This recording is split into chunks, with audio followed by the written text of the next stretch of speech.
Je veux, alors que je m'exprime depuis cette tribune devant la représentation nationale, et après avoir cité Simone Veil, vous parler d'une autre femme.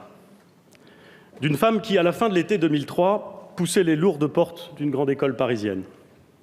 Une jeune femme que rien ne prédestinait à entrer dans ce lieu. Une jeune femme qui a grandi en Seine-Saint-Denis, suivi une scolarité dans des établissements situés en quartier d'éducation prioritaire, à Villetaneuse et à Saint-Ouen.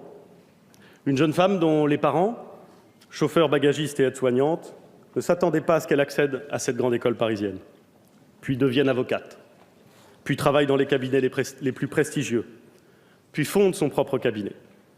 Cette jeune femme siège aujourd'hui sur vos bancs. Sa réussite est le produit de son travail, de son engagement, de sa ténacité.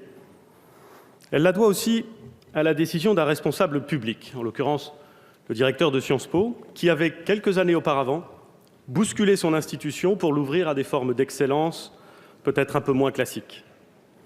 Une politique publique, critiquée lorsqu'elle a été adoptée, copiée depuis, et qui apparaît, quelques années après, grâce au travail et à l'effort de ceux qui en bénéficient, comme un modèle, comme un progrès. C'est long, c'est difficile, mais ça marche. Et pas